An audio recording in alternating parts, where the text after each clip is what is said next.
É isso aí. Bom dia pra você que tá me vendo, ou boa tarde, ou boa noite. Vamos lá começar mais um vídeo que eu decidi gravar para as minhas plataformas, enfim, para as minhas contas. Eu tô num parque aqui perto da minha casa. Esse vídeo vai se tratar sobre a experiência literária que eu tive esse ano. E eu vou discorrer um pouco mais sobre o que eu li ao longo desse ano e também exatamente o que eu aprendi com isso, tá certo? Então, acho que vai ficar um vídeo muito legal. E se você estiver já se perguntando sobre esses dois colegas aqui que estão comigo, na verdade nem sei se é colega, ou colega macho ou colega fêmea, enfim. Cara, eu não fiz nada pra esses gatos virem parar aqui. Juro, aqui não tem catnip, não tem ração aqui atrás, não tem nada. Eu vim gravar num parque perto da minha casa e ele tava ali atrás, esse daqui, e aí eu fiz um cumprimento pra ele, fiz um carinhozinho assim, lá longe e tal, e ele me seguiu. Aí ele ficou ali no tripé e tal, ficou, né, rondando como quem não quer nada. E aí depois eu sei que ele subiu aqui em cima. Eu vou depois colocar o corte do make off da hora que ele sobe. E aí eu falei, tudo bom e tal, tenho que gravar. E ele saiu. Quando eu penso que não, eu gravando aqui, ele voltou com um amigo, pô. E pelo visto eles não estão com vontade de sair. Então eles vão ficar, né? Eu não vou expulsar eles. Eles são daqui, eu não sou daqui, né? Mas essa aqui é a casa deles. É isso, né? Vantagens de se gravar em campo aberto, né? E aí, pessoal que me acompanha, como eu tinha prometido, esse vídeo aqui vai ser sobre as experiências literárias que eu tive esse ano e sobre o que eu aprendi com essas experiências. Primeiramente, como que isso começou? Bom, eu, no começo desse ano, de 2026, decidi me propor a uma coisa que eu nunca tinha feito. Eu sempre gostei muito de conhecimento, de adquirir conhecimento, pelo menos, seja por YouTube, que foi uma plataforma muito importante na minha vida, na minha formação, que é da minha geração, vamos dizer assim. Não existia TikTok nem Instagram como fonte de difusão de conhecimento. E eu sempre gostei, mas eu nunca tinha tido até esse ano um contato tão duradouro e efetivo com livros.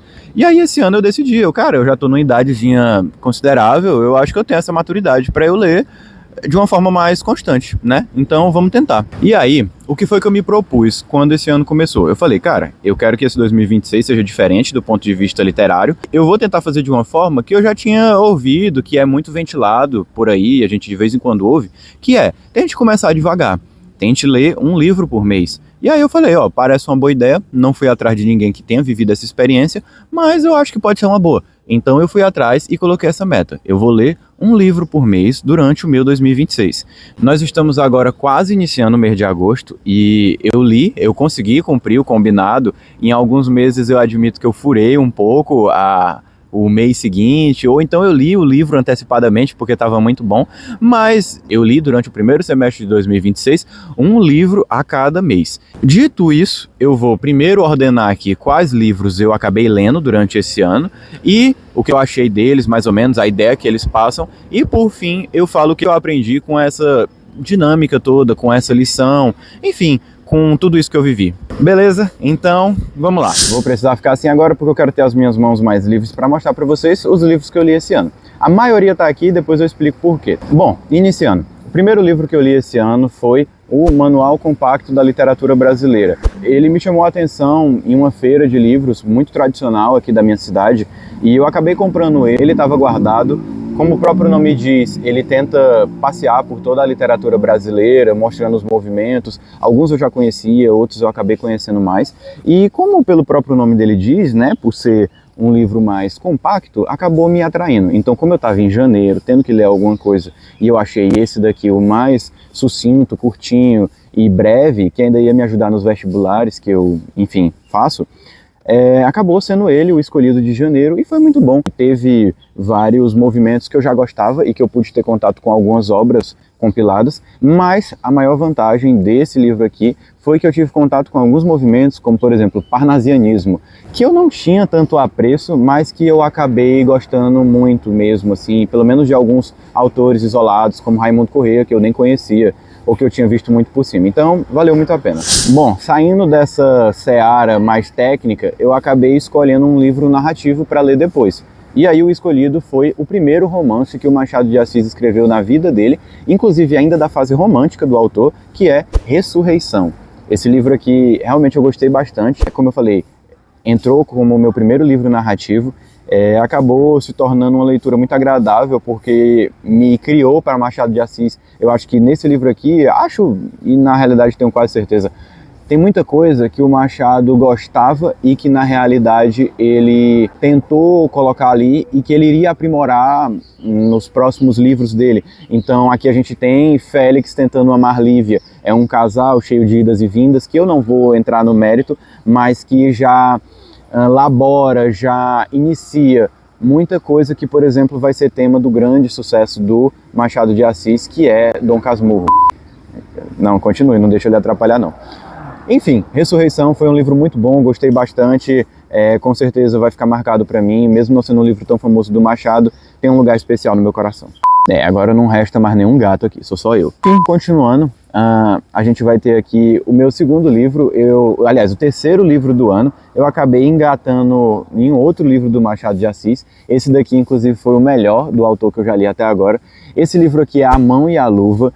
Fala, ainda na fase romântica do Machado, sobre uma mulher muito decidida e bem colocada, até eu diria, na sociedade, que tem a sua mão, o seu noivado, pleiteado por diversos rapazes do meio de onde ela vive. No caso ali no Rio de Janeiro, do século XIX, aquela mesma atmosfera machadiana. E desses rapazes que pleiteiam a mão da Guiomar, que é a nossa protagonista, 3 se destacam, que são o Estevão, Luiz Alves e o Jorge. Quase eu não lembro o nome desse último, de tão insignificante que ele é. Mas enfim, cara, se eu tinha gostado de Ressurreição, desse daqui eu gostei ainda mais, bicho. Ressurreição é legal, mas com esse aqui eu me empolguei, entendeu? Então, pô, puta livraço, entendeu? Gostei demais. Se vocês um dia não puderem fazer terapia pra, sei lá, tô com uns relacionamentos meio bosta aí em série que eu tô vivendo, irmão, lê esse livro aqui que vai te ajudar bastante. Ele tem, assim, algumas sacadas, algumas pessoas que estão no enredo aqui que você não deve ser, então já dá uma luz bacana, além de que, pô, mano, é uma história muito boa, eu gosto de como ela termina. Enfim, foi o meu terceiro livro, A Mão e a Luva, Guiomar e seus pretendentes. O quarto livro da lista não vai estar presente aqui, por conta que eu li ele em versão PDF, e já eu digo um pouco mais o que eu achei dessa experiência. E, enfim, o quarto livro foi Sociedade do Cansaço, do sul-coreano Byung-Chul Han. É um filósofo que de vez em quando aparece aí em algumas provas e tudo mais, é famoso. É um filósofo que está em alta no momento, vamos chamar assim. Ele fala muito da nossa sociedade atual, ele fala muito sobre como a gente vive e, enfim, das maneiras em que a gente se relaciona, tanto com nós mesmos quanto com a sociedade à nossa volta. E, cara, eu gostei muito do livro, sério mesmo, ele é um livro muito bom, ele é um livro muito rico, talvez tenha sido o mais rico que eu li até então, apesar de que o autor não faz o menor esforço para se fazer entender. O livro é pequeno, ele é realmente muito pequeno, mas eu levei realmente um mês nele, porque ele é um livro que, como eu falei, tem uma linguagem difícil e que fala de assuntos bem complexos, vamos dizer assim. Não são as coisas mais difíceis do mundo, mas também não é uma leitura para você fazer para um momento de relaxamento, por exemplo. Eu lia bastante esse livro quando eu estava realmente proposto a ler ele, não quando eu estava querendo relaxar. De toda forma, fica aqui um adendo. Eu não gostei da experiência de ler livro em PDF. Isso daqui é muito melhor, isso daqui é o clássico, é o básico que funciona. Então esse livro, além de tudo que ele me ensinou, e ele teve outra coisa que ele me ensinou, e eu vou falar lá na lição que todos os livros me ensinaram ao longo do ano, porque foi com ele que eu percebi isso mais nitidamente. Ele também me ensinou isso, me ensinou que livro é físico, apesar de ser caro, apesar de, enfim, ser difícil, de conseguir às vezes a edição que você quer e tudo mais, mas vale mais a pena, pelo menos para mim. E, terminado de ler o sul-coreano, eu estava querendo uma coisa mais leve para minha vida, como eu falei para vocês. Eu fui atrás de um livro narrativo de novo, que também não vai estar aqui, porque esse foi emprestado. Eu já tinha assistido uma série ali pela saída da pandemia, chamada Normal People. É uma série muito boa que eu acho que te ensina sobre alguns aspectos de se relacionar, sobre amadurecer e assuntos... Calma, vamos deixar aqui. O cenário está destruindo o cenário. Enfim, é uma série muito boa que fala sobre assuntos muito caros para mim. E eu vi uma menina lendo o livro, acabei falando com ela e acabei pegando o livro emprestado. Ela ofereceu e eu falei, cara, muito obrigado. Não tinha um costume, nunca tinha feito isso de pegar livro emprestado com ninguém. Eu tenho o maior cuidado. Inclusive com esse eu não pude fazer uma coisa que eu gosto muito, que é riscar meus livros e passar marca-texto, enfim, não pude fazer. Mas valeu muito a pena. O livro é muito bom, se a série é muito boa, o livro é muito bom também, tá de pau a pau. Eu acho que poucas adaptações foram feitas com tanta fidedignidade, sabe? Com tanta paridade do que tem no livro e do que foi mostrado no show. E pra mim, que já tinha visto a série, os personagens do livro tinham rosto, eu conseguia ver as casas, então pra mim foi ainda melhor, eu gostei bastante. É um livro super leve, cara, é um livro muito bom. Eu acho que eu terminaria ele talvez em 10 dias, mas como eu tinha um mês, eu quis enrolar. E também como eu tava gostando muito da leitura, eu quis enrolar ainda mais. Mas foi uma leitura tão gostosa, cara, que eu não queria que acabasse. Então fica a dica aí, leiam Normal People, é muito bom, velho. Enfim, dá dor de cabeça, mas amar às vezes é assim, né? Dá dor de cabeça. Pelo menos a dor de cabeça não vai ser sua, é outras pessoas que estão amando. Seguindo a nossa lista, eu já tinha saído desse último livro que foi narrativo, acabei me recuperando, né, de Byung-Chul Han, e aí decidi enfileirar novamente um livro teórico e acabei colocando A Curvatura da Banana, do Marcos Costa, que é um historiador brasileiro. Ele é muito mais famoso por um livro que inclusive está aqui na capa, que é A História do Brasil para quem tem pressa. Então ele tem essa pegada um pouco mais, enfim, didática, mais prática, entende? Saindo um pouco daquela pegada tradicional de livros grandes, que eu tenho também vontade de ter contato, mas como eu sou um iniciante, esse livro estava na minha gaveta há muito tempo e finalmente me achei com maturidade para terminar ele, coisa que eu nunca tinha feito. Enfim, comecei a ler ele. É um livro realmente muito bom. A gente está em ano de Copa do Mundo, a gente está em ano de eleição, a gente vive no Brasil, então, assim, cara, foi um livro que realmente me serviu muito enquanto construtor de consciência pública, de consciência cidadã. Mudou algumas concepções minhas. Não vou mentir, não é, meu Deus, que coisa divertida como Normal People, não é. Não me encantei como eu me encantei, por exemplo, lendo A Mão e a Luva. Mas é muito bom você tentar se dedicar a algo que vai te instruir enquanto cidadão, enquanto ser humano, vale muito a pena. Tem alguns capítulos, principalmente sobre política fiscal, mandatos e, enfim, decisões econômicas do Brasil, que ele tende muito para esse lado, mais aqui pelo final do livro, que, cara, não vou mentir, é maçante, cara. Discutir sobre, sei lá, isenção fiscal, tem outro termo que ele usa, eu vou caçar para colocar aqui na tela. Enfim, é maçante, mas todo o resto faz valer a pena. Você vê os padrões que se repetem no Brasil, quem manda no Brasil, por que manda e por que motivo se interessa em mandar de determinada forma. É um livro realmente muito construtor de consciência, vale muito a pena, leiam literatura e, acima de tudo, quando puderem, leiam sobre a história do Brasil, cara, é muito necessário mesmo, entendeu? É muito necessário. Tu já leu? Tu não leu, cara. Tu não leu, tu tem cara que não lê. E por último, aqui eu já estava entrando, na verdade acho que eu já tinha até entrado no segundo semestre de 2026. A gente está aqui com Machado de Assis, de novo, dá para perceber que eu gosto de Machado de Assis. E se você for ver, todos os meus do Machado são capa dura. E tem essa foto aqui, ó, e a assinatura dele, todos eles vieram num box, que eu tenho muito orgulho de ter. Enfim, quem quiser pode perguntar nos comentários, que eu indico onde eu comprei. E de novo eu coloquei Machado, é meu escritor favorito, tem o box dele que eu nunca li, estou me propondo a ler agora, e eu abri várias histórias, que nada mais é do que um livro que ele realmente lançou nesse formato. Eu digo isso porque são vários contos, e aí você pode pensar que, pô, colocaram aqui, né, compilaram, mas não, ele realmente escreveu esses contos nesse formato e lançou. Aqui tem a Cartomante, Uns Braços, que eu gosto bastante, dentre vários outros contos aqui, menos ou mais conhecidos. Ainda estou lendo, então esse vídeo acaba exatamente aqui agora, pelo menos na parte da fileira literária que eu tive contato esse ano. E é isso, pessoal. Esses foram quase todos os livros que eu li esse ano. Valeu muito a pena, eu desenvolvi esse hábito que eu pretendo continuar, só que de uma forma um pouco diferente.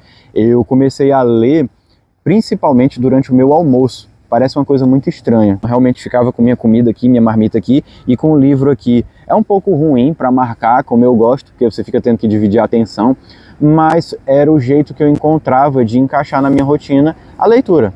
E agora o ponto que é o ponto chave pelo qual eu decidi gravar esse vídeo aqui, que é relativo ao que eu aprendi com essa experiência. Claro, eu aprendi um pouco mais da literatura brasileira, aprendi sobre a história do Brasil, aprendi muito sobre como Machado de Assis via a nossa sociedade, Mas o que eu aprendi de fato, e isso ficou muito mais evidente, muito mais agudo, lendo Sociedade do Cansaço, do Byung-Chul Han, que é um livro mais carregado de ideias, de conceitos, foi a questão de que esses livros que eu estava enfileirando ao longo do meu ano não estavam sendo efetivamente, pelo menos não no seu máximo, na forma como eu gostaria, sendo aprendidos. Eu estava assim lendo, tendo contato com a história, mas em algum momento do ano eu já não me lembrava com grandes detalhes de coisas que eu lia no começo do ano. E eu acho que sim, isso daí pode acontecer, tem horas que você realmente tem contato com a leitura e não lembra muito bem dela um tempo depois, e aí você lê de novo. É uma coisa boa, inclusive. Mas é uma coisa que, pelo menos, não estava no nível que eu gostaria, entende? De aprendizado. Então, visando ter um pouco mais de absorção, um pouco mais de aprendizado, em cima de tudo que eu estou me propondo a ler, e priorizando acima de tudo qualidade e não quantidade, foi que eu desisti do projeto.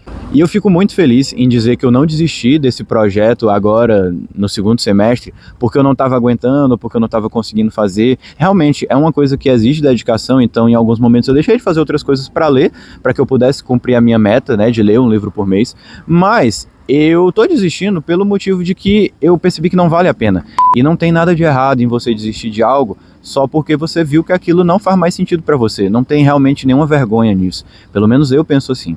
E é isso que eu tô fazendo agora com esse projeto. Eu já tô lendo, como eu falei, tô terminando os contos do Machado e pretendo continuar lendo, pretendo continuar com o ritmo, assim que eu acabar um livro, começar outro. Mas a questão é que eu pretendo fazer isso com um respiro maior, com uma consciência maior e mergulhando mais nessas obras aqui. Por exemplo, esses dias eu li Uns Braços, que é um conto do Machado de Assis, e eu resolvi fazer um resumo sobre ele, e eu vi 2 curtas que tratam sobre ele, e eu vi diferentes visões de diretores sobre o mesmo conto, vi pessoas falando sobre a obra de forma didática, e eu acho que com isso eu tenho muito mais repertório para conversar sobre talvez A Mão e a Luva, que até me marcou mais, por ser maior, por ser um romance, tem também um nível muito parecido de qualidade, mas que eu conversaria menos, porque eu absorvi menos. Querendo ou não, eu não tive tempo para, enfim, processar aquilo dentro de mim, rever e não só ver. Então, dito isso, essa é a lição que eu aprendi. Não se leve nessa loucura de produtividade que o Byung-Chul Han tanto critica, inclusive nessa nossa sociedade do cansaço, nessa nossa sociedade do desempenho. Foque em fazer coisas de forma consciente, de forma real, de forma presente. E é assim que eu pretendo seguir minhas leituras daqui até enquanto eu tiver vida, porque é uma coisa que eu realmente pretendo levar para sempre, de forma real, de forma consciente, de forma presente. Então, fica esse meu conselho, ficam essas minhas experiências, eu agradeço muito se você chegou até aqui, agradeço por você ter assistido, agradeço por você ter se interessado pelo conteúdo. Se você quiser dar alguma opinião, se você quiser saber alguma coisa, se você quiser deixar um elogio ou um comentário, pode colocar aqui embaixo nos comentários que eu vou com muita felicidade te responder, enfim, ouvir tua opinião. E é isso. O vídeo começou com os gatos aqui, os gatos não estão mais aqui, foram embora. Vão-se os anéis e ficam os dedos, né? Meus livros continuam aqui, pelo menos. Enfim, pessoal, agradeço muito. Esse foi o vídeo de hoje. Muito obrigado pela companhia e pela paciência. E até logo!